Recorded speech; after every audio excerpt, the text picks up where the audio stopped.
Hello there. Hey guys, Josh Lloyd here. What to watch for in the NBA for Tuesday. 7 games on. Let's talk about those games right now. First one, Jazz-Celtics. I want to watch Donovan Mitchell, who's in a little bit of a slump. The shots aren't really going down. The usage is high. The assists are okay. The steals have dropped off for Don, so I'd like to see a little bit more out of him.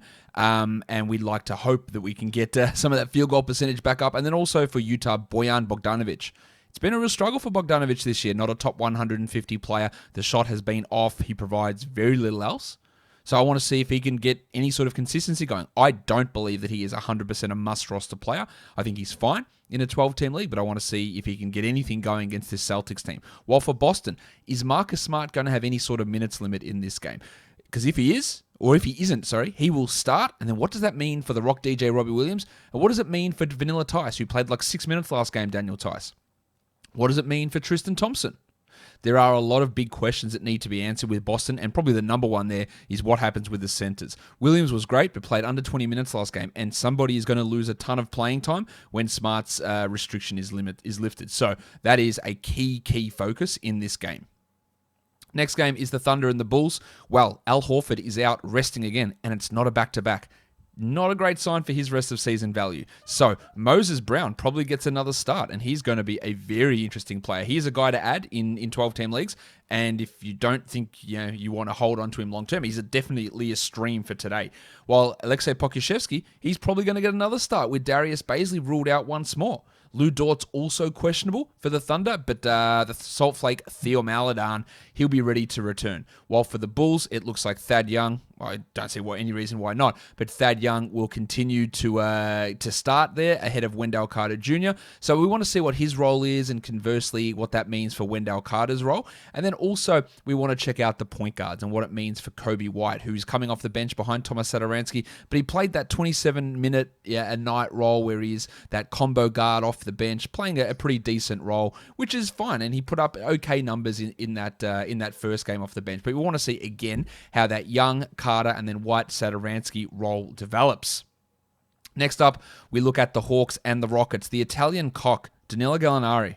Hands off my cock! He has been playing much better under Nate McMillan. The minutes are up for him. We do have Clint Capella questionable again, so if Capella is out, I'd expect Gallinari to get another start. He is pushing into 12-team leagues discussions with how McMillan is using him, and with how John Collins is being used, it's rough as shit. He's outside the top 100 over the last month. Minutes are low. He's consistently getting into foul trouble as well, which is obviously a concern.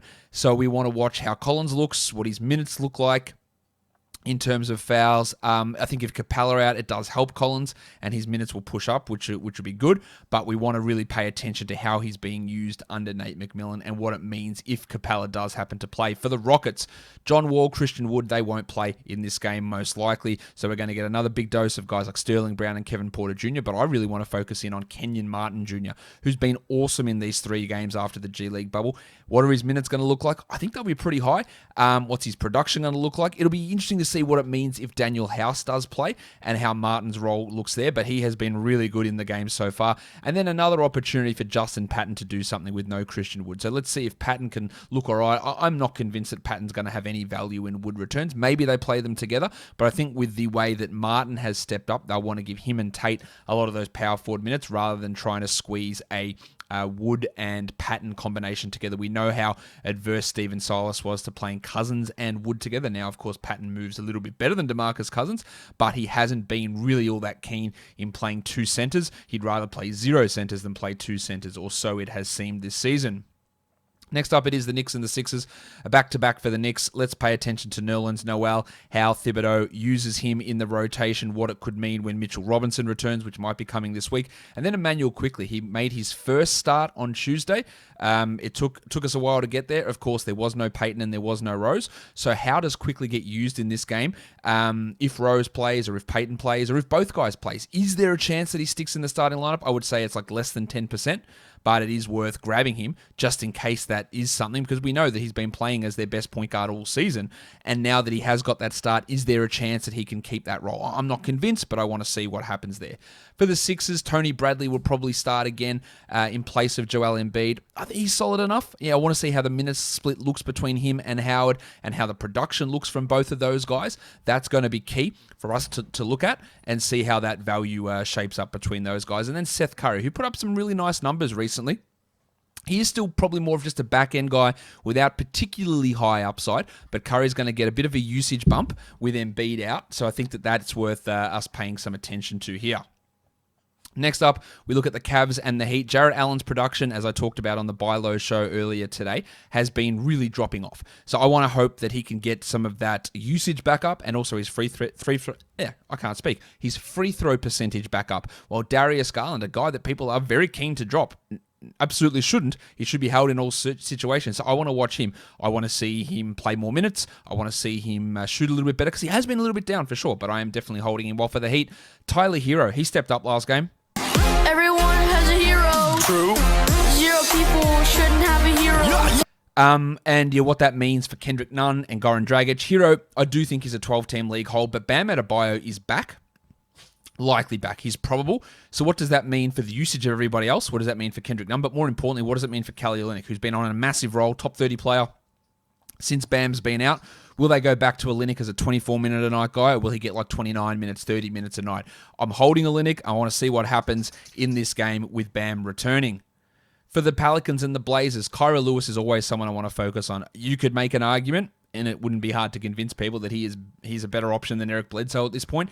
Van Gundy won't go that direction, but with JJ Redick out, Lewis should have a nice role, and I want to watch how he plays, because it's projecting forward as to can he be a starter this point at some point this season. I do think there's a small chance of it, so I want to watch that. And then Jackson Hayes, who was the backup center, lost that role to Billy Hernan-Gomez and has gained it back, and now is eating into Steven Adams' minutes, which I think is something we need to watch for. He's not a 12-team league ad at this stage, but he is someone that we do need to pay attention to, because he can be a nice field goal percentage blocks sort of a player, and we know that that has value in fantasy. For the Blazers, CJ McCollum is back.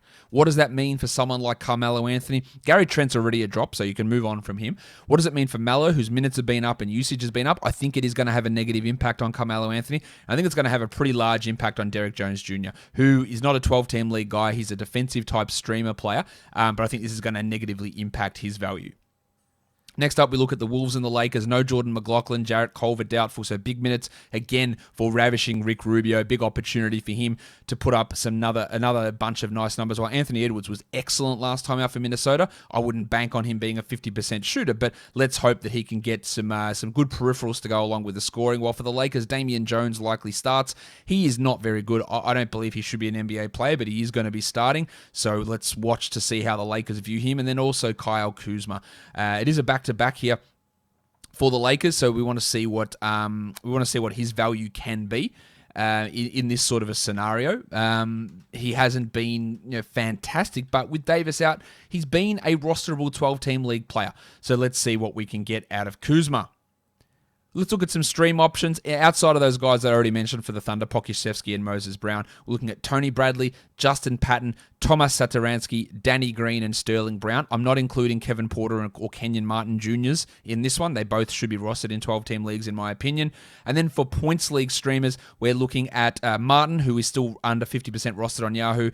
And the reason I don't have him in the category league streamer, because I use different roster percentage metrics for those. I use our advanced category league metric for the category league streams, and then for points I use the Yahoo overall, because again it's a lot more casuals or first timers playing in points leagues, so those Yahoo ownership percentages tend to marry up more to points leagues. So for point streams, looking at Kenyon Martin, Dwight Howard, Justin Patton, Tony Bradley, and Josh the Hitman Hart. Guys, that'll do it for the What to Watch For. Enjoy watching the game. Subscribe, hit a like on your way out, hit the notification bell, drop a comment as well, guys. We are done here. Thank you so much for watching, everyone. See ya.